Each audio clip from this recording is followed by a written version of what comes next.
देश विदेश में आपका स्वागत है। दिल्ली में आज यूथ कांग्रेस ने कृषि बिल को लेकर संसद के घेराव का ऐलान किया हुआ था। बड़ी संख्या में कार्यकर्ता प्रदर्शन के लिए पहुंचे और प्रदर्शनकारियों की संख्या को देखते हुए पुलिसकर्मी भी बड़ी संख्या में मौजूद रहे।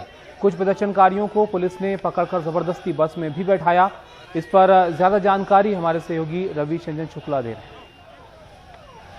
संसद में जो किसानों को लेकर अध्यादेश पारित हुआ है उसको लेकर आप देख सकते हैं कि जो कांग्रेस है वो लगातार विरोध कर रही है और आज यूथ कांग्रेस का ये प्रदर्शन है। सड़कों पर उतरे हुए हैं यूथ कांग्रेस के जो कार्यकर्ता हैं वो, और इनका संसद भवन तक के घेराव की योजना है। उसी तरफ ये बढ़ भी रहे हैं, लेकिन चूंकि सुरक्षा बहुत मजबूत है तो दिल्ली पुलिस इनको संसद भवन तक तो नहीं जाने देगी।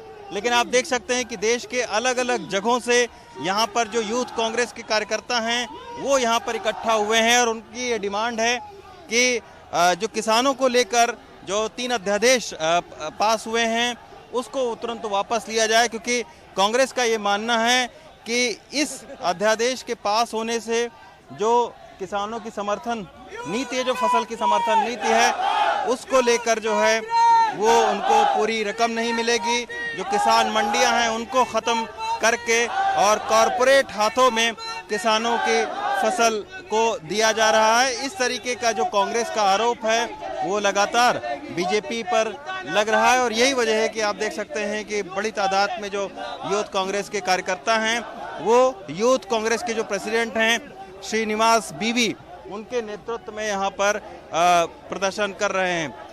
हालांकि बीजेपी का ये कहना है कि किसानों को अच्छे दाम फसलों के मिलेंगे, समर्थन जो मूल्य है उसको वापस नहीं लिया जा रहा है, कृषि मंडियां बनी रहेंगी।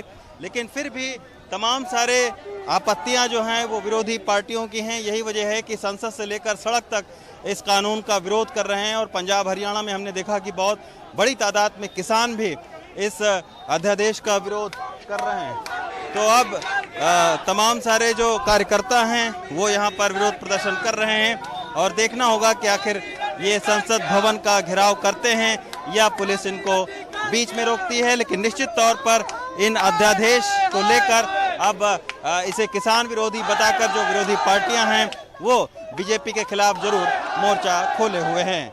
दिल्ली से सचिन गुप्ता के साथ रवि चंद्रन शुक्ला, एनडीटीवी इंडिया।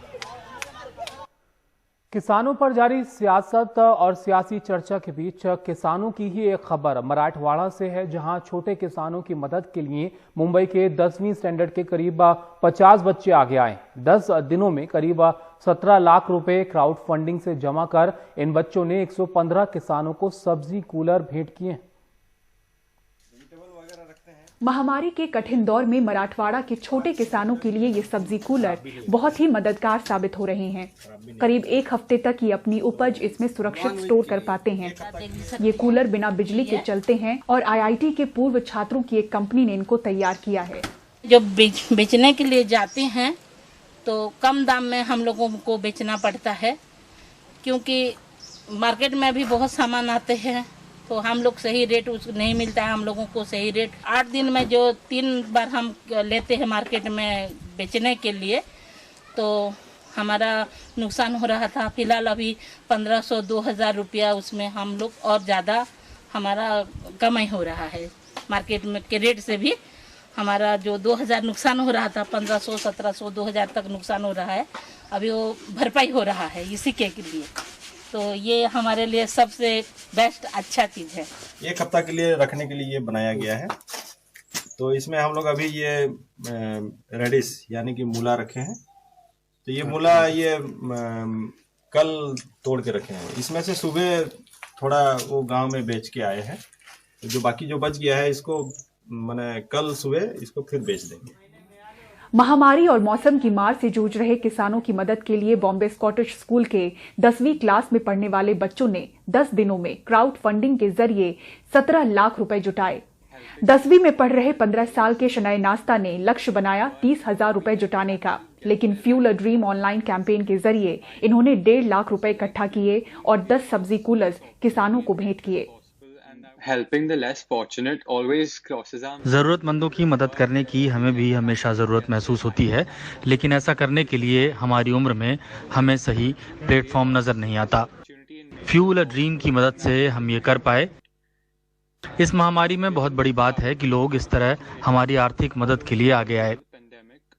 किसानों की कड़ी मेहनत के सामने ये हमारा उनके लिए एक बेहद छोटा सा योगदान है।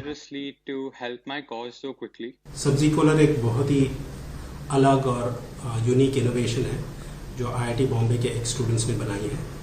और ये जो एक सब्जी कूलर है उसका दाम है करीब 30,000 रुपये की, और फार्मर्स जो हैं उनके पास बहुत कम पैसा है तो 15,000 वो देना चाहते थे, और बच्चों ने कहा कि हम 15,000 क्राउड फंडिंग के थ्रू इकट्ठा करेंगे।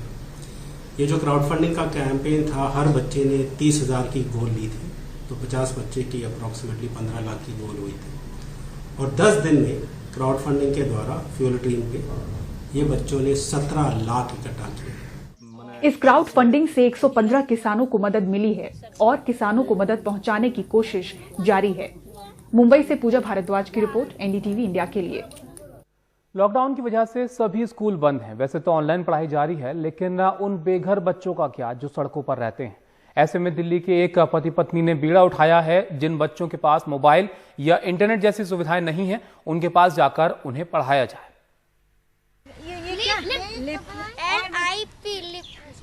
दिल्ली के फुटपाथ पर गरीब बच्चों को पढ़ाती ये वीना गुप्ता है। वीना के पति वीरेंद्र पूर्व राजनयिक हैं। दोनों ने मिलकर गरीब बच्चों को पढ़ाने के लिए ऐसे स्ट्रीट स्कूल शुरू करने का फैसला किया। कोरोना और लॉकडाउन ने बच्चों की पढ़ाई पर ब्रेक लगा दिया है। सिर्फ वही बच्चे पढ़ पा रहे हैं जिनके पास मोबाइल और इंटरनेट के लिए पैसे हैं। इन बच्चों के पास इंटरनेट की सुविधा नहीं है, स्कूल भी बंद हैं, इसलिए इनके पास पढ़ाई का कोई जरिया नहीं बचा है। ऐसे में इस महामारी में अपने घरों में खाली बैठे रहना इन बच्चों के लिए मुश्किल है। मैंने अपने पति से बात की और इस तरह हम यहाँ रोज या एक दिन छोड़कर आते हैं और इन बच्चों को पढ़ाते हैं।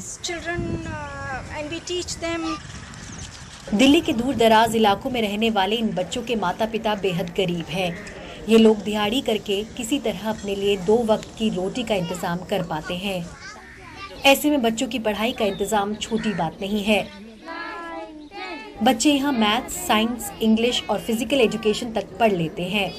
मोबाइल नहीं है, इससे पापा के पास मोबाइल रहता है, ये ऑनलाइन पढ़ाई भी नहीं कर पाते हम। इस वजह से सर ने कोचिंग पढ़ाने का वो लिया है। इससे हम सर जी हमें कोचिंग पढ़ा रहे हैं और हमें अच्छा भी लगता है कि सर हमें कोचिंग पढ़ा रहे हैं। वीना और वीरेंद्र की इस पहल से कुछ वॉलंटियर भी जुड़े हैं, लेकिन बच्चों की बढ़ती संख्या को देखते हुए ऐसे और भी वॉलंटियर आ जाएं तो ऐसे स्कूल कुछ और चल सकें। Bureau report, NDTV India. Maharashtra के सोलापुर में कार और कंटेनर के बीच जोरदार भिड़ंत हुई और हादसे में 5 लोगों की मौके पर ही मौत हो गई है और कुछ लोगों के घायल होने की भी खबर है। ये भीषण हादसा सोलापुर हाईवे पर हुआ है। टक्कर इतनी जोरदार थी कि गाड़ी पूरी तरह से क्षतिग्रस्त हो गई।